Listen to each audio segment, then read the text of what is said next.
26 de abril de 1986, Pripyat, na Ucrânia. O que aconteceu aqui ficará para sempre marcado na história da humanidade como o mais perigoso e desastroso acidente nuclear. Essa é a história dele.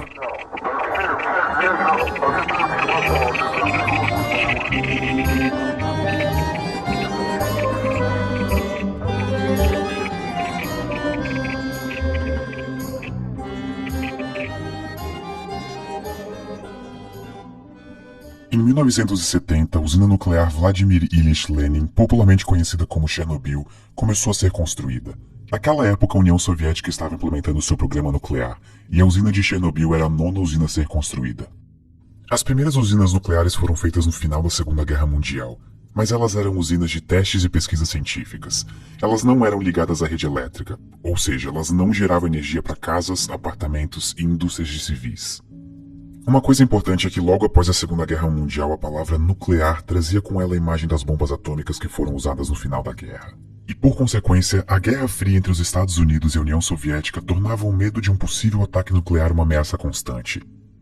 Mas uma coisa que ambos os lados sabiam é que a energia nuclear poderia ser usada para abastecer energeticamente a população. Na época, a União Soviética possuía uma vasta extensão territorial, só que com isso surgia um problema de demanda energética e de recursos econômicos. Algumas áreas eram mais afetadas que as outras, e como uma maneira de tentar levar esses recursos às áreas que precisavam, o programa nuclear soviético começou. Em 1951, a primeira usina nuclear conectada à rede elétrica do mundo começou a ser construída. Obninsk, a usina, era o orgulho da tecnologia nuclear soviética. Era a promessa de gerar energia de maneira eficiente e um símbolo de quão avançada a ciência soviética era. Obninsk foi apenas a primeira de muitas usinas construídas ao longo de décadas, e junto dela, a primeira das Atomgrads, uma espécie de cidade nuclear construída junto das usinas cujo propósito era servir a usina nuclear. Essas cidades contavam com bombeiros, vendedores, civis, escolas, o que você imaginar. E se você acha que elas eram cidades restritas, saiba que não. Naquela época, a União Soviética não considerava usinas nucleares como algo perigoso. Inclusive existia um slogan de propaganda que era o átomo pacífico, uma maneira pensada de mudar a imagem que as pessoas tinham da energia nuclear. Pripyat foi a nona das Atomgrads e a primeira cidade nuclear da Ucrânia. Pripyat era a cidade vizinha da usina de Chernobyl, que na verdade era para ter sido construída a 25 quilômetros de Kiev, que hoje é a capital da Ucrânia. Mas por pressão popular e de diversos órgãos, a construção foi realocada para outra área, a pouco mais de 100 quilômetros de Kiev, nas margens do rio Pripyat. O local foi escolhido por ter grande disponibilidade de água, por ser as margens do rio Pripyat, e também por estar bem localizado. A cidade ficava perto de uma estrada de ferro e de uma rodovia, então o acesso à matéria-prima para manter a usina funcionando seria facilitado. Pripyat foi inaugurada oficialmente no dia 2 de fevereiro de 1970, a apenas 3 quilômetros da usina nuclear de Chernobyl. E mesmo sendo uma cidade nuclear cuja única finalidade era abrigar as pessoas que trabalhavam na usina e suas famílias, Pripyat era uma cidade bastante moderna e muito bem pensada, tanto em termos de infraestrutura quanto de paisagens. E isso faz bastante sentido porque Pripyat precisaria abrigar os 50 mil trabalhadores da usina, junto com as suas famílias, e também suprir as necessidades básicas da população. Só que ainda assim, convencer 50 mil trabalhadores a se moverem para um lugar remoto como Pripyat foi um grande desafio. É por isso que a maior parte dos trabalhadores veio direto da universidade. Por conta disso, a média de idade da população era de 26 anos, o que fazia de Pripyat uma das cidades mais jovens da União Soviética. Estima-se que todos os anos cerca de 1000 bebês nasciam na cidade, e quando eu falei que ela tinha uma estrutura surpreendente, é porque ela realmente tinha. Pripyat tinha jardim de infância, escolas de ensino fundamental e médio para quase 10 mil alunos, um hospital com capacidade para 410 pacientes, 35 parques, um cinema, estádios de esportes, academias e muitas outras coisas. De fato, Pripyat chegou a abrigar 49.360 pessoas quando o acidente aconteceu.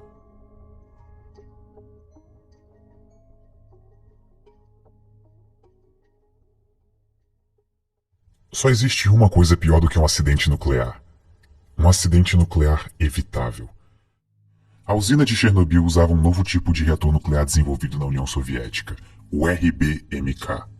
Os reatores RBMK eram considerados bons na época por alguns motivos. Primeiro, eles eram extremamente baratos de serem construídos, o que permitia que eles fossem montados em série, e isso acelerava a expansão do programa nuclear soviético como um todo.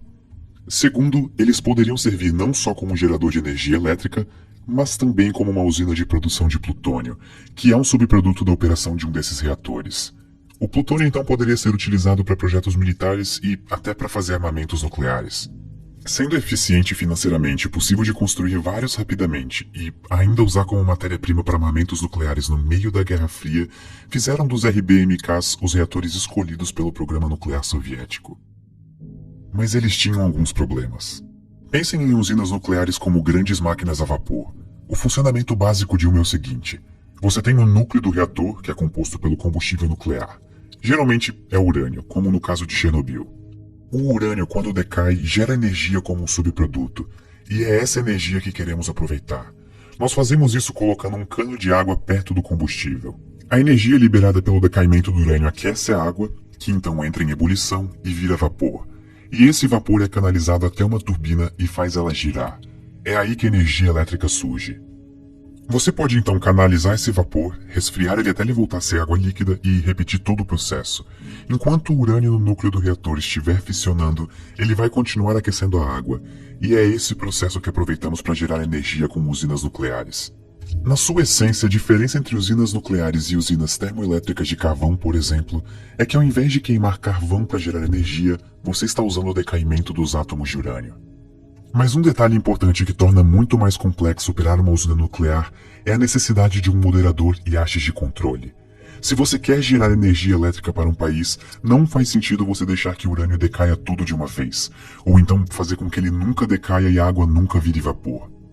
Para isso, você adiciona um moderador, que no caso de Chernobyl era grafite. A função do moderador é simples, mas extremamente importante. Os nêutrons liberados no decaimento radioativo do urânio possuem velocidades altíssimas.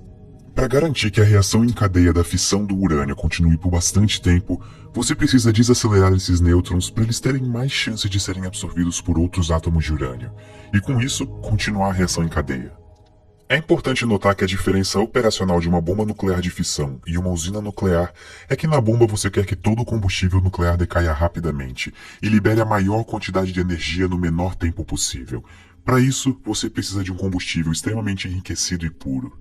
Só que em uma usina nuclear, você quer que esse decaimento seja constante e ao longo de muito tempo, para continuar gerando energia pelo maior tempo possível. Só que a parte complexa é que átomos de urânio não vêm com botões de liga e desliga. Eles sempre vão estar decaindo, não importa o que você faça. E em um reator nuclear, isso pode ser um problema caso a reação aconteça mais rápido do que deveria. É por isso que existe outro componente no reator, as hastes de controle. A função delas é absorver os nêutrons para controlar as reações em cadeia. Um reator nuclear é uma delicada dança entre diversos componentes. Tudo tem que ser contabilizado e se você perde o controle do decaimento dos átomos de urânio, você tem problemas. Mas, se tudo isso for feito de maneira correta, você tem uma usina nuclear que funciona com um altíssimo nível de segurança e baixíssima probabilidade de acontecer um acidente. Mas infelizmente esse não era o caso dos reatores RBMK. O próprio design deles favorecia várias situações que reduziam a segurança e integridade dos reatores. Como nós vimos antes, os reatores soviéticos usavam água para resfriar o núcleo, mas eles também utilizavam grafite como um moderador. E isso é peculiar, porque a água já é tanto um moderador de nêutrons quanto um absorvedor. O fato de os reatores RBMK possuírem grafite como moderador criava uma situação perigosa, o coeficiente de vazio positivo. Basicamente, todo reator que usa água para ser resfriado possui uma quantidade de vapor dentro dele. Uma das razões pela qual isso acontece é porque a água é aquecida e gera bolhas de vapor. A razão entre o líquido e o vapor em um reator é chamada de fração de vazio. E essa fração, por sua vez, pode ser positiva ou negativa. Uma grande parte dos reatores nucleares do mundo utilizam água tanto para resfriar os reatores quanto para moderar os nêutrons. E a água é um elemento especial, porque além de moderar os nêutrons, ela também absorve eles. E isso gera um coeficiente de vazio baixo ou negativo. Esse caso é bastante seguro, e o motivo disso é bem simples. Nos reatores que usam água, ela está fazendo 3 funções ao mesmo tempo: absorvendo nêutrons, moderando nêutrons e resfriando o núcleo. A consequência disso é que se por algum motivo você tira a água do reator, ele para. Sim, você perde a única coisa que estava absorvendo os nêutrons e segurando a sua reação. Mas você também perde a única coisa que estava moderando os nêutrons e fazendo a reação acontecer. Isso é seguro. Só que no caso dos reatores RBMK, grafite era usado como moderador. Então, além da água que já faz o papel de moderador, você tinha grafite desempenhando esse papel. E isso pode ser perigoso. Em um reator como o de Chernobyl, se você por algum motivo fica sem água, você perde o que estava absorvendo os nêutrons. Mas o moderador de grafite ainda está lá, então a reatividade aumenta e você perde o controle da reação. Com essas e outras falhas de segurança, um acidente nuclear em Chernobyl ou em qualquer outro reator RBMK russo era não só uma possibilidade, mas uma questão de tempo.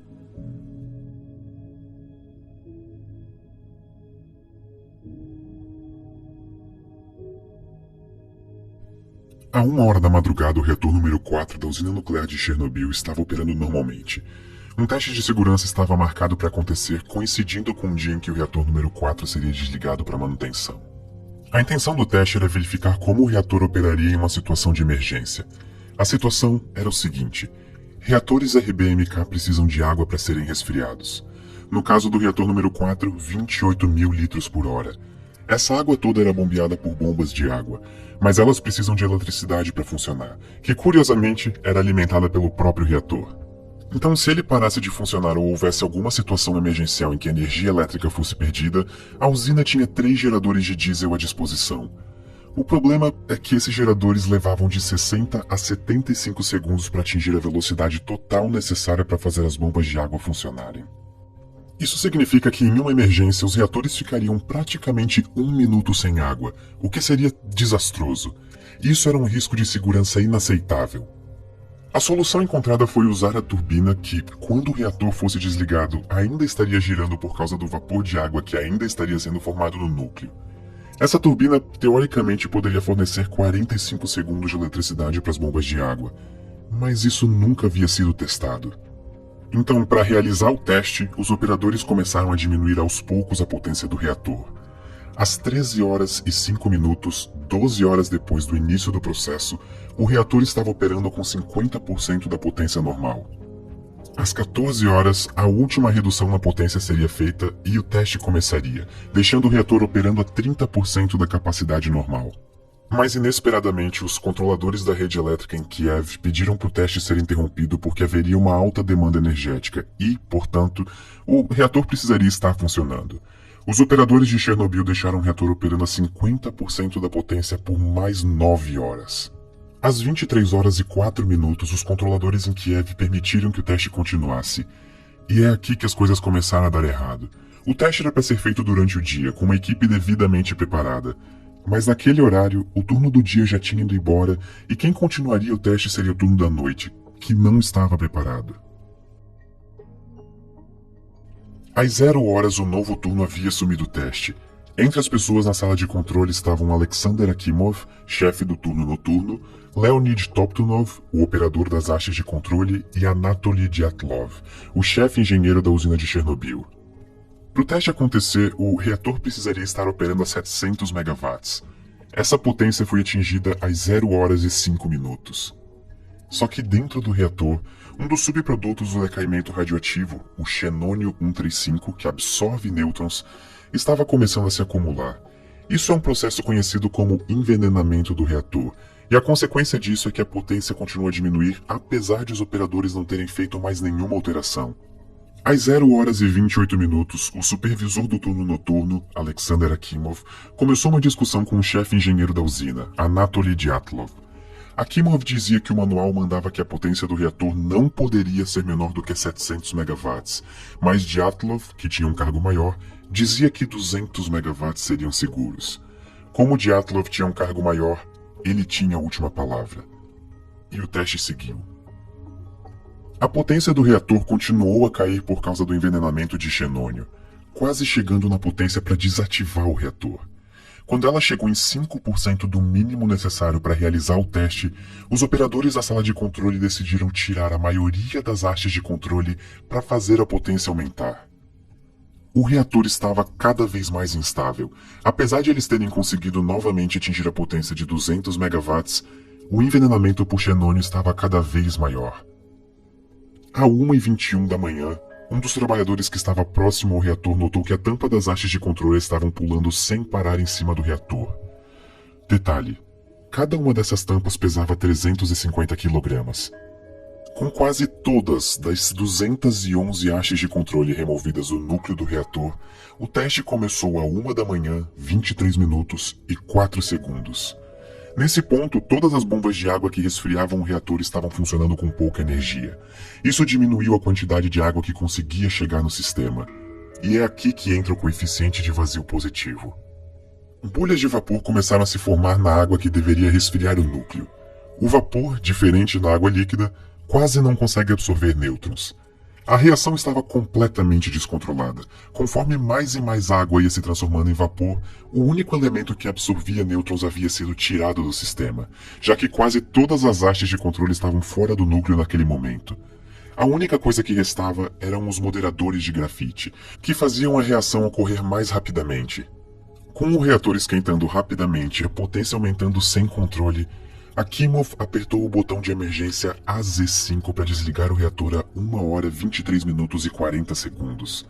As hastes de controle que deveriam ser colocadas totalmente para desativar o reator travaram logo no começo. O reator chegou a 120 vezes a potência normal de operação e cada vez mais vapor estava se acumulando na tubulação. A tampa de 1000 toneladas que ficava sobre o reator é arremessada para cima por causa da explosão. O núcleo agora estava exposto. Conforme o oxigênio entrava no núcleo, o grafite que servia de moderador começava a pegar fogo. As condições do reator eram tão extremas que o ar que entrava no reator reagia com a água e o metal dos tubos e gerava hidrogênio. A segunda explosão joga detritos no ar e quebra completamente o teto do reator número 4. Pedaços de grafite do núcleo, extremamente radioativo, podem ser vistos no teto e nos arredores do reator. A liberação de radiação agora já estava fora de controle. Partículas radioativas eram emitidas a todo instante e eram prontamente liberadas na atmosfera. 2 minutos depois da explosão, bombeiros da unidade de Pripyat são chamados.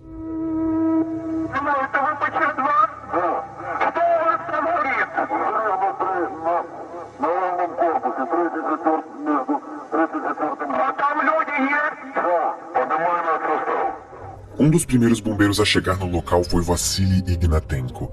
De acordo com a sua esposa, Lyudmila Ignatenko, os bombeiros foram chamados sem saber exatamente qual era o tipo do acidente que havia acontecido na usina. Sem nenhum tipo de proteção especial, muitos dos bombeiros lutavam bravamente contra o fogo, muitas vezes chutando blocos de grafite extremamente radioativos que estavam espalhados pelo chão ao redor da usina. Aproximadamente às 6h35 da manhã do dia 26, os focos de incêndio já estavam controlados, com exceção do reator 4, que continuaria pegando fogo por vários dias.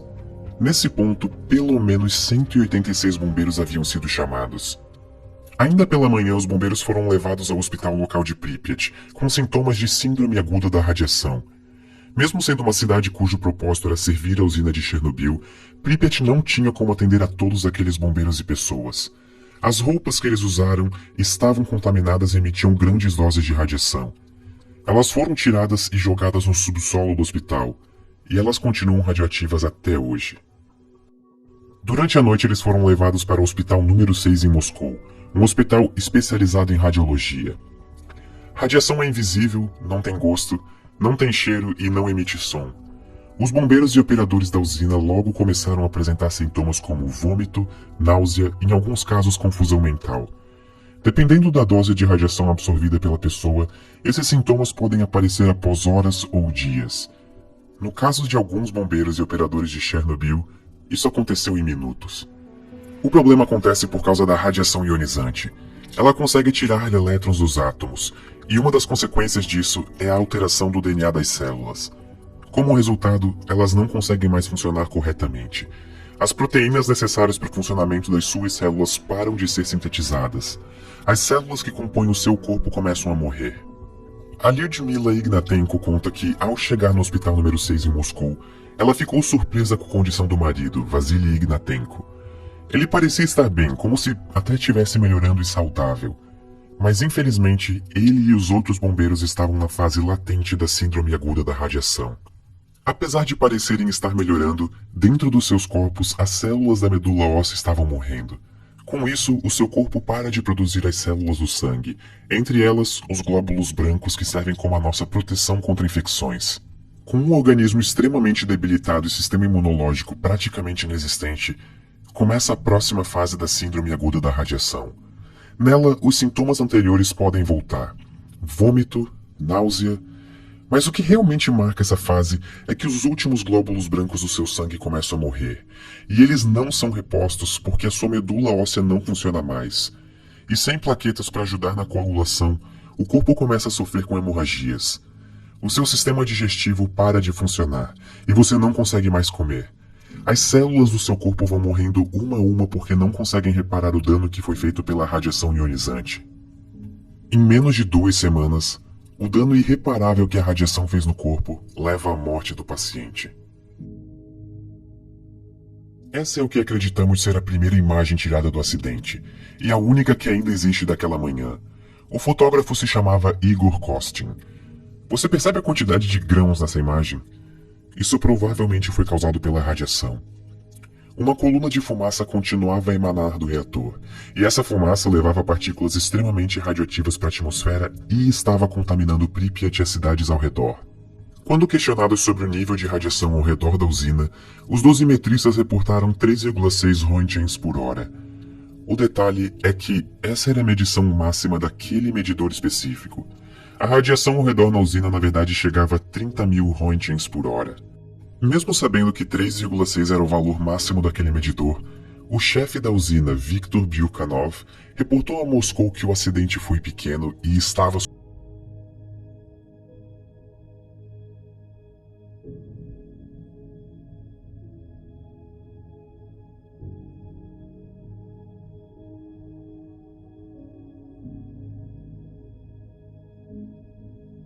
De acordo com as notas pessoais escritas por Nikolai Karpan, um dos homens que trabalhou na contenção do acidente, ainda na manhã do dia 26 as autoridades soviéticas já sabiam da dosagem de radiação na cidade e já poderiam ter evacuado a população.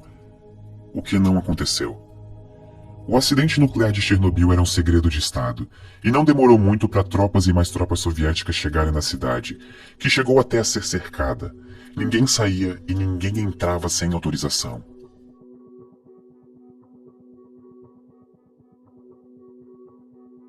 A evacuação só começou na tarde do dia 27 de abril, depois de as autoridades soviéticas não falarem nada para os residentes de Pripyat por praticamente 36 horas.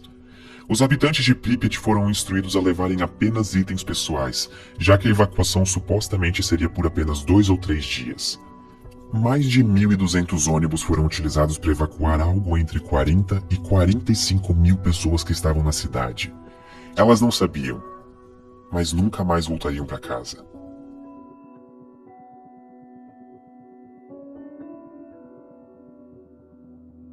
Enquanto isso, o reator exposto continuava a emitir partículas extremamente radioativas na atmosfera.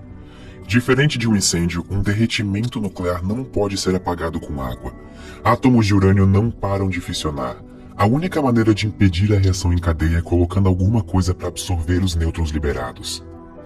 Às 10 da manhã do dia 27, um domingo, os primeiros helicópteros começaram a jogar uma mistura de areia e boro no reator exposto. O desafio era conseguir acertar o reator. Os pilotos não podiam sobrevoar ele por causa dos níveis de radiação.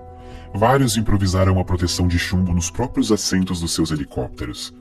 E no decorrer de 5 dias, 5.000 toneladas foram jogadas no núcleo. Infelizmente, a maior parte desse material não acertou o alvo, e o núcleo continuou a aquecer. Conforme o núcleo aquecia, a alta temperatura transformava concreto, urânio, areia e qualquer outra coisa que entrasse no caminho em córium, uma espécie de lava que na verdade é a mistura extremamente quente do que sobrou do núcleo derretido. Embaixo da usina existia um reservatório de água, e existia uma preocupação de que se o córium chegasse até ele, uma nova explosão aconteceria e liberaria ainda mais radiação na atmosfera. 3 trabalhadores de Chernobyl se voluntariaram para entrar na usina, mergulhar na água contaminada e manualmente abrir as válvulas para tirar a água do reservatório. Não era esperado que eles voltassem.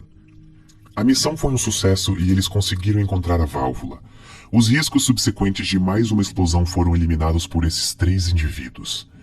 E surpreendentemente, ao contrário do que foi amplamente divulgado, todos os 3 sobreviveram, e 2 deles vivem até hoje.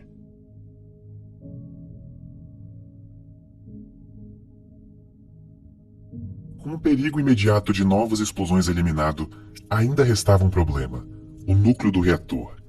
O teto do reator número 4 foi destruído com a explosão, e por isso o núcleo ainda estava exposto, continuando a contaminar as redondezas. Para acabar de vez com esse problema, uma solução prévia foi pensada: construir uma estrutura, uma espécie de sarcófago, que selaria o reator do ambiente ao redor. Mas para começar a construção, os arredores do reator ainda precisavam ser limpos para ficarem mais seguros para os trabalhadores. A explosão colocou aproximadamente 100 toneladas de detritos radioativos no teto da usina. A única maneira de tornar possível a construção do sarcófago seria limpando esses detritos antes. No começo, as autoridades soviéticas tentaram usar robôs para limpeza. Um deles era uma versão modificada dos robôs do programa espacial soviético, construídos para serem operados na Lua.